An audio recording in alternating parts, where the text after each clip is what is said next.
ಎಲ್ಲರಿಗೂ ನಮಸ್ಕಾರ ಸ್ನೇಹಿತರೆ. ಮಹಾಚಂದ್ರ ಯೂಟ್ಯೂಬ್ ಚಾನಲ್ಗೆ ಎಲ್ಲ ಸರ್ಕಾರಿ ನೌಕರರಿಗೆ, ಪಿಂಚಣಿದಾರರಿಗೆ ಹಾಗೂ ನಿವೃತ್ತ ಸರ್ಕಾರಿ ನೌಕರರಿಗೆ ಆತ್ಮೀಯವಾದಂತಹ ಸ್ವಾಗತ. ಸ್ನೇಹಿತರೆ, ಪಿಂಚಣಿದಾರರಿಗೆ ಸಂಬಂಧಪಟ್ಟಂತೆ ಸರ್ಕಾರದಿಂದ ಒಂದು ಮಹತ್ವದ ಆದೇಶವನ್ನು ಹೊರಡಿಸಲಾಗಿದೆ. ಸೊ ಈ ಬಗ್ಗೆ ಕಂಪ್ಲೀಟ್ ಡೀಟೇಲ್ಸ್ ನಾನು ಈ ವಿಡಿಯೋನಲ್ಲಿ ನಿಮಗೆ ತಿಳಿಸ್ಕೊಡ್ತಾ ಇದ್ದೀನಿ. ನಮ್ಮ ಚಾನಲ್ನ ಇದೇ ಫಸ್ಟ್ ಟೈಮ್ ಯಾರು ನೋಡ್ತಾ ಇದ್ದೀರಾ ಅವರು ಮಿಸ್ ಮಾಡ್ದೇ ಸಬ್ಸ್ಕ್ರೈಬ್ ಮಾಡ್ಕೊಳ್ಳಿ ಸ್ನೇಹಿತರೆ. ಹಾಗೆ ಪಕ್ಕದಲ್ಲಿರೋ ಬೆಲ್ ಐಕನ್ನ ಕ್ಲಿಕ್ ಮಾಡಿ ನಾನು ಮಾಡ್ತಕ್ಕಂಥ ಪ್ರತಿಯೊಂದು ವೀಡಿಯೋದ ನೋಟಿಫಿಕೇಷನ್ ನಿಮಗೆ ಬರುತ್ತೆ. ಯಾವುದೇ ವೀಡಿಯೋನ ನೀವು ಸರ್ಚ್ ಮಾಡಿ ನೋಡೋ ಅವಶ್ಯಕತೆ ಇಲ್ಲ. ಸೊ ಹಾಗಾಗಿ ಪ್ರತಿ ಸರ್ಕಾರಿ ನೌಕರರಾಗಿರ್ಬೋದು, ಪಿಂಚಣಿದಾರರಾಗಿರ್ಬೋದು ಅಥವಾ ನಿವೃತ್ತ ಸರ್ಕಾರಿ ನೌಕರರ ಸರ್ಕಾರದಿಂದ ಹೊರಡಿಸಿರ್ತಕ್ಕಂಥ ಅಧಿಕೃತ ಮಾಹಿತಿ ಏನೇ ಇರ್ಬೋದು, ಸೊ ಪ್ರತಿಯೊಂದು ನಾನು ಈ ಚಾನಲ್ನಲ್ಲಿ ಅಪ್ಲೋಡ್ ಮಾಡ್ತಾ ಹೋಗ್ತೀನಿ. ನೀವು ಮಿಸ್ ಮಾಡದೆ ನೋಡ್ಬೋದು ಸ್ನೇಹಿತರೆ. ಹಾಗೆ ಪಿಂಚಣಿದಾರರಿಗೆ ಸಂಬಂಧಪಟ್ಟಂಥ ಈ ಮಹತ್ವದ ಮಾಹಿತಿ ಆದೇಶದ ಬಗ್ಗೆ ನಾನು ನಿಮಗೆ ಮಾಹಿತಿ ತಿಳಿಸ್ಕೊಡ್ತಾ ಇದ್ದೀನಿ. ವಿಡಿಯೋನ ಸ್ಕಿಪ್ ಮಾಡದೆ ನೋಡಿ ಸ್ನೇಹಿತರೆ. ಹಾಗೆ ನಿವೃತ್ತ ಸರ್ಕಾರಿ ನೌಕರರಿಗೆ ಈ ಚಾನಲ್ ಯಾರ್ಯಾರಿದ್ದಾರೆ ಅವರಿಗೆ ಈ ವಿಡಿಯೋನ ಶೇರ್ ಮಾಡಿ ಅಂತ ಹೇಳ್ತಾ ಬನ್ನಿ ನೋಡೋಣ ಸ್ನೇಹಿತರೆ. ನೋಡಿ, ದಿನಾಂಕ 1/12/2025 ಜಾರಿಗೆ ಬರುವಂತೆ ವಯೋನಿವೃತ್ತಿ ಪ್ರಕರಣಗಳಿಗೆ ಸಂಬಂಧಿಸಿದಂತೆ ಮಹಾಲೇಖಪಾಲರ ಕಚೇರಿಯಲ್ಲಿ ಭೌತಿಕವಾಗಿ ಸಲ್ಲಿಸಿದ ಯಾವುದೇ ಪಿಂಚಣಿ ಪತ್ರಗಳನ್ನು ಸ್ವೀಕರಿಸಲಾಗುವುದಿಲ್ಲ. ಸ್ನೇಹಿತರೆ, ದಿನಾಂಕವನ್ನು ನೀವು ಗಮನಿಸ್ಬೋದು.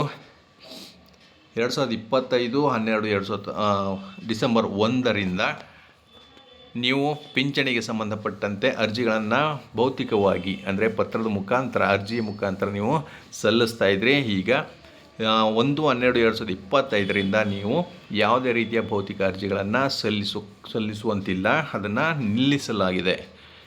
ಮೇಲೆ ಉಲ್ಲೇಖಿಸಲಾದ ಸರ್ಕಾರಿ ಆದೇಶದಲ್ಲಿನ ಸೂಚನೆಗಳನ್ನು ಅನುಸರಿಸದೆ ಸೇವಾ ವಹಿಯೊಂದಿಗೆ ಭೌತಿಕ ರೂಪದಲ್ಲಿ ಸಲ್ಲಿಸಲಾಗುವ ಪ್ರಸ್ತಾವನೆಗಳನ್ನು ಪರಿಗಣಿಸಲಾಗುವುದಿಲ್ಲ ಅಂತ ಇಲ್ಲಿ ಮತ್ತೆ ಮೆನ್ಷನ್ ಮಾಡಿ ಹೇಳಿದ್ದಾರೆ ಸ್ನೇಹಿತರೆ. ಮಹಾಲೇಖಪಾಲರ ಕಚೇರಿಯಲ್ಲಿ ಭೌತಿಕ ಸೇವಾ ವಹಿ ಮತ್ತು ನಮೂನೆ 7ರ ಮುದ್ರಿತ ಪ್ರತಿಯೊಂದಿಗೆ ನಿಗದಿತ ಆನ್ಲೈನ್ ಪ್ರಕ್ರಿಯೆಯ ಮೂಲಕ ಸಲ್ಲಿಸಲಾಗುವ ಪಿಂಚಣಿ ಪ್ರಸ್ತಾವನೆಗಳನ್ನು ಮಾತ್ರ ಸ್ವೀಕರಿಸಲಾಗುವುದು. ಸೊ ಎಲ್ಲ ಆನ್ಲೈನ್ ಮಾಡಿರೋದ್ರಿಂದ, ಈಗ ಅಂದರೆ ಕಂಪ್ಯೂಟರೈಸ್ಡ್ ಮಾಡಿರೋದ್ರಿಂದ ಯಾವುದೇ ಅರ್ಜಿಯಾಗಿರ್ಬೋದು, ಪಿಂಚಣಿಗೆ ಸಂಬಂಧಪಟ್ಟಂಥ ಅರ್ಜಿಯಾಗಿರ್ಬೋದು, ನೀವು ಆನ್ಲೈನ್ ಮುಖಾಂತರನೇ ಅರ್ಜಿಯನ್ನು ಸಲ್ಲಿಸಬೇಕು ಸ್ನೇಹಿತರೆ. ನೋಡಿ, ಮಹಾಲೇಖಪಾಲರ ಕಚೇರಿಯಲ್ಲಿ ಅರ್ಜಿಯ ಒಂದು ಫಾರ್ಮೇಟ್ ಸಿಗುತ್ತೆ. ಅದು ನಮೂನೆ 7, ಅದರ ಮುದ್ರಿತ ಪ್ರತಿ ಜೊತೆಗೆ ನೀವು ಆನ್ಲೈನಲ್ಲಿ ಇದನ್ನು ಅರ್ಜಿಯನ್ನು ಸಲ್ಲಿಸಬೇಕು. ಅದನ್ನು ಮಾತ್ರ ಇನ್ನು ಮುಂದೆ ಸ್ವೀಕರಿಸಲಾಗುತ್ತೆ. ನಮೂನೆ 7ರ ಮುದ್ರಿತ ಪ್ರತಿ ಮತ್ತು ಭೌತಿಕ ಸೇವಾ ವಹಿಯನ್ನು ಆನ್ಲೈನ್ನಲ್ಲಿ ಸಲ್ಲಿಸಿದ ನಂತರವೇ ಪಿಂಚಣಿ ಪ್ರಸ್ತಾವನೆಯನ್ನು ಪರಿಶೀಲಿಸುವ ಪ್ರಕ್ರಿಯೆಯು ಪ್ರಾರಂಭವಾಗುತ್ತದೆ ಹಾಗೂ ಈ ಪ್ರಕ್ರಿಯೆಯನ್ನು ಸದರಿ ದಿನಾಂಕದಿಂದಲೇ ಪರಿಗಣಿಸಲಾಗುತ್ತೆ. ನೋಡಿ, ನಮೂನೆ 7ರ ಜೊತೆಗೆ ನಿಮ್ಮದು ಕೆಲವೊಂದು ಡಾಕ್ಯುಮೆಂಟ್ಗಳಂದರೆ ಸ್ಯಾಲ್ರಿ ಸ್ಲಿಪ್, ಪೇ ಸ್ಲಿಪ್ ಇರ್ಬೋದು, ಕೆಲವೊಂದು ಡೀಟೇಲ್ಸನ್ನ ನೀವು ಅಲ್ಲಿ ಅಪ್ಲೋಡ್ ಮಾಡಬೇಕಾಗತ್ತೆ. ನಿಮ್ಮ ಹೆಸರು, ಜನ್ಮ ದಿನಾಂಕ ಆಗಿರ್ಬೋದು, ಕೆಲಸಕ್ಕೆ ಸೇರಿರ್ತಕ್ಕಂಥ ದಿನಾಂಕ, ನಿವೃತ್ತಿ ಹೊಂದಿರತಕ್ಕಂಥ ದಿನಾಂಕ, ಫೋನ್ ನಂಬರ್ ಮತ್ತು ಮೇಲ್ ID ಇವೆಲ್ಲ ನೀವು ಅಪ್ಲೋಡ್ ಮಾಡಬೇಕಾಗತ್ತೆ. ಸೊ ಅದನ್ನೆಲ್ಲ ನೀವು ನಮೂನೆ 7 ಮುದ್ರಿತ ಪ್ರತಿ ಜೊತೆಗೆ ನೀವು ಆನ್ಲೈನಲ್ಲಿ ಅಪ್ಲೋಡ್ ಮಾಡಿದಂಥ ಸಮಯದ ನಂತರ ಪಿಂಚಣಿ ಪ್ರಸ್ತಾವನೆಯನ್ನು ಪರಿಶೀಲಿಸುವ ಪ್ರಕ್ರಿಯೆ ಸ್ಟಾರ್ಟ್ ಆಗುತ್ತೆ. ಸೊ ಹಾಗೂ ಅದೇ ದಿನಾಂಕದಿಂದಲೇ ಅದನ್ನು ಪರಿಗಣಿಸಲಾಗುತ್ತೆ. ಎಲ್ಲ ನಿವೃತ್ತ ಅಥವಾ ನಿವೃತ್ತಿ ಹೊಂದಿದ ನೌಕರರುಗಳಿಗೆ ನೇಮಕಾತಿ ದಿನಾಂಕದಿಂದ ತಿಂಗಳ DDOಗಳು ಕಡ್ಡಾಯವಾಗಿ ಮಾಡಿರಬೇಕು. ತಿಂಗಳ ಕೊನೆಯ ಕೆಲಸದ ದಿನಾಂಕ, ಅವಧಿಯನ್ನು ಒಳಗೊಂಡಂತೆ ವೇತನ ನಿಗದಿಯನ್ನು ಆಯಾ DDOಗಳು ಕಡ್ಡಾಯವಾಗಿ ಮಾಡಿರಬೇಕು ಮತ್ತು ಸರಿಯಾದ ಅಂತಿಮ ವೇತನವನ್ನು ಸೆಳೆದಿರಬೇಕು. ಈ ವಿವರಗಳನ್ನು ಸರಿಯಾಗಿ ಭರ್ತಿ ಮಾಡಿದ ನಮೂನೆ 7ರ ಜೊತೆಗೆ ಕಡ್ಡಾಯ ದಾಖಲೆಗಳನ್ನು ಅಪ್ಲೋಡ್ ಮಾಡಬೇಕು.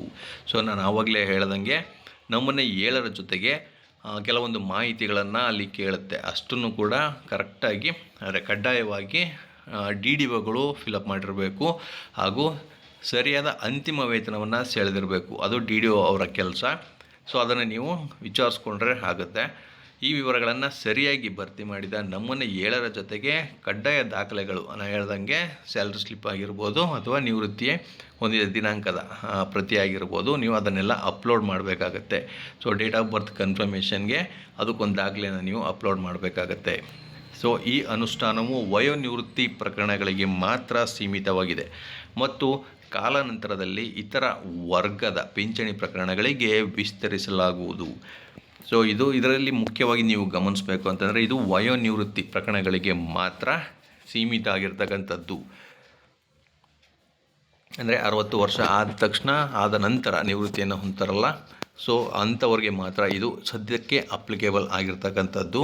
ಇನ್ನು ಮತ್ತು ಸ್ವನಿವೃತ್ತಿ ಹೊಂದಿರ್ತಕ್ಕಂಥ ಅಥವಾ ಕುಟುಂಬ ಪಿಂಚಣಿಯನ್ನು ಪಡಿತಾ ಇರ್ತಕ್ಕಂಥವ್ರಿಗೆ ಇದು ಅಪ್ಲೈ ಆಗೋದಿಲ್ಲ ಸ್ನೇಹಿತರೆ.